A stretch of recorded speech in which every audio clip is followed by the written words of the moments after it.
Hello everyone and welcome to this episode of Ascension Teachings. I'm your host Peter Maxwell Slattery, and look, I just want to thank everyone who's been watching this series. A big thank you to edgeofwonder.tv, and this is exclusive only to edgeofwonder.tv as well. Now today with this episode I want to go on to my personal journey with my experiences, how my awakening happened, and show some evidence and some of the experiences that I had on video and photos as we go along as well. As you know, I'm Australian. I grew up in a town called Albury, actually in the suburb of Lavington in Albury, which is in the state of New South Wales, Australia. I was born in 1983, I'm 36 at the moment, so I'm still a pup in some sense, I'm still very young. Now, at the age of 7, what happened was I was receiving telepathic communication from a female being. Now, I didn't know who this was until later years, but it was verbal. The only way I can describe this is if you put your chin on an acoustic guitar while you're playing it, and there's that reverberation. So anyone that's got a guitar or an instrument, play it, put your chin on it, and you'll feel this reverberation going throughout your head. And that was how the communication started, with actual words in English. It was neutral, so there wasn't an accent to it. It wasn't like it was from England or Australia or America. It was just completely neutral. And so this happened for about a year and continued throughout my life, but it sort of dipped down after I was 7 for quite some time.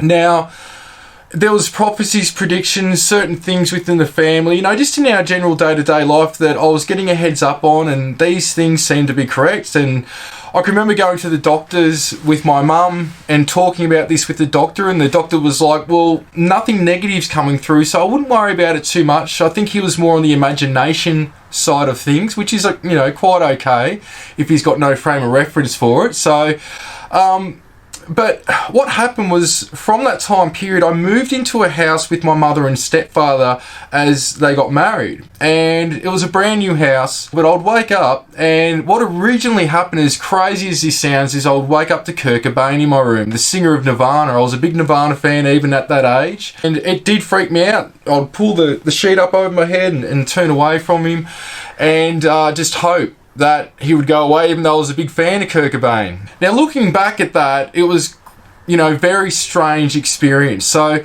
what eventually happened was I'd start to see Kurt Cobain vibrate, and in between each vibration, I'd actually see a grey alien, but it wasn't grey, it was white. And it had skin texture like ash from a cigarette. So if you can imagine ash from a cigarette and you just touch it lightly with your finger, that texture is what was all over this being. And I later found out who that was as well. Sometimes it was one, sometimes it was a few. And what was interesting about this, looking back, is that there would be light coming in from the peripheral of the curtain. That happened for a time frame of about 4 years, so from 8 years old to 12, which is when I had my first UFO sighting. So I was walking down a road called Dick Road, and my father just lived off that, because at that time I'd moved to my father's house. And I was walking down Dick Road, and at the end of it was a gas station, petrol station we call it here. And it went onto the Hume Freeway, which now it doesn't anymore. The Hume Freeway is diverted around Albury-Wodonga. And so I was going down there to get a slush puppy, because I had one of these bottles, or I think it was actually my stepbrother's bottle, and you would fill it up and it would change colour. So that's what I was going down there for. It was summer. I can remember it was sometime in the afternoon. It was a hot day.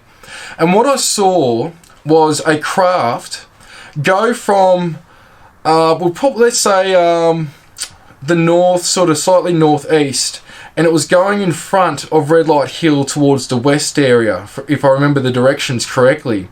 And this thing looked like it was about 3 times the size of a football field, like an Australian rules football field, which is absolutely massive. So what it looked like was a metallic disc, but it looked more like a weight. So if you pull a weight off the end of a bar at the gym and you put it sideways like that, that's what this looked like. And it was a matte grey. It wasn't too dark, but it was more on the dark side than light. And it just went until out of view. That was it. And I still look back at this day and wonder if anybody else saw that, because this thing was gigantic, absolutely huge. So from that time period, I went through high school. I was in a lot of bands. I was originally in a band with a couple of my good friends at the time. I was playing guitar and I was a singer in that band. And then I went into drumming because I got on a drum kit one day and everyone just said I was amazing at it. So I did a lot of heavy metal sort of bands, anything from sort of Nirvana to Pantera, Sepultura, you know, the old school heavy stuff. I was into a lot of punk, Body Count, Pennywise, Bad Religion, things like that. But I loved Jimi Hendrix and the Doors. I was sort of into anything and everything. I didn't really like rap at the time or techno or anything like that. But then eventually I got into rap after I was in a few different bands, and one of them was doing good for a while, and we just split up, and I was just, I guess, disenchanted with being in bands. Everyone's got a different direction and things like that, and it takes a lot of teamwork. So being able to play drums, bass, guitar, piano, and being able to do all that myself, I started to record myself, though I had help from people with the production and editing side of things. So during that whole time, but I did have paranormal experiences. I would see, for example, a curtain, it looked like it was being picked up and pulled like that. At one experience, another one, I saw a shoe being flown across the room. Even with the curtain one, I checked to see if there was a window open or anything explainable. No. And even for some time, I worked at the Albury TAFE, where what had happened was I would see shadow beings in a few different areas, and what I later found out was that somebody died from an asthma attack in the bathroom, and also another person had died on a staircase, whether they slipped or what, I'm not sure. And before I took the job, I was told that the place was haunted by the boss that I had at the time, and I didn't know what to think, but I just knew that anything's possible. So there was a lot of different paranormal experiences, and then I had an amazing UFO sighting one day when I was coming back with a friend to my place from another friend's house. So we'd finished work. At the time I was working for Green Corps, which is like a government organisation where you do planting of trees on farms and I guess Crown land here in Australia, which is government land. We'd build homes for possums and wildlife, fencing, just whatever sort of needed to be done where the government could help out. I was with a small crew and one of my friends was part of that as well. But on this particular day, well, coming back, I think it was on Eden Street, which is in Lavington, sort of bordering on Glenroy. And there was this object in the sky doing maneuvers like this. It was absolutely crazy. It was amazing. It was just a brilliant orb. Looking back now, whitish orange, gold, about the size of a 2-story house. And the friend with me, we pulled over, another couple of cars pulled over, and we just stared in amazement for a few minutes. And then we got in the car, went back to my house, which wasn't even a block away, and I'm just telling everyone what had happened. The friend that was with me just couldn't believe what he'd experienced. It was just, UFOs weren't in his frame of reference for anything. It wasn't where he was at in life, and that's okay. But it even got him thinking.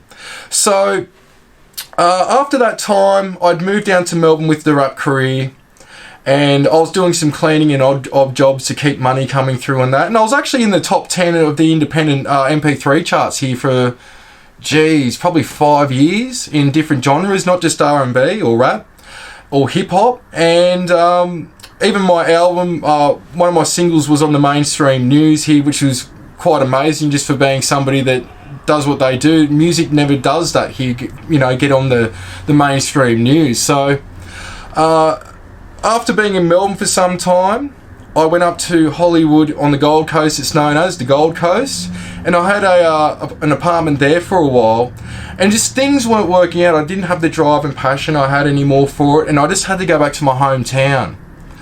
And so when I got back to the hometown, my spark in this this field ignited again. And before you know it, I'd done so much research, talked to a lot of investigators, and more so in the paranormal community, not the UFO community. And I started to investigate Monte Cristo, Australia's most haunted house, Beechworth Asylum, Altona Homestead, Point Cook Homestead, a lot of homes, independent investigations. And then after time, I actually started up Investigators for the Truth, which was short-lived. It was around for maybe a couple of years, and I had a friend a part of that as well. And what was interesting to me was that looking back, and even at that time, I started to connect the dots how the UFO community and the paranormal community should be working together. And why that is because I started looking at some cases that I was involved with.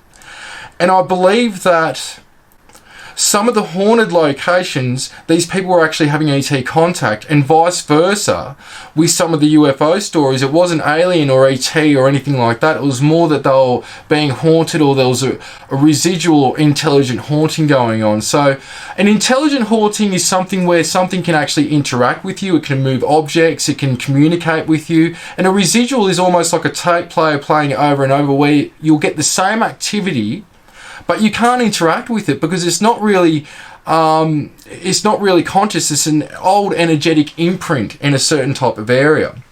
And so that sort of sparked my interest. And what happened was, I believe it was October 10th, 2010, I filmed a craft out the front of my place with one of my best friends.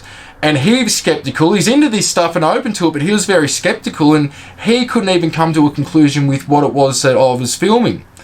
And so I think there was a spate of 5 sightings that I witnessed in a 2-week period. There's actually a 6th. He was there. I didn't get to experience that one. And he actually lived around the corner, but he saw something.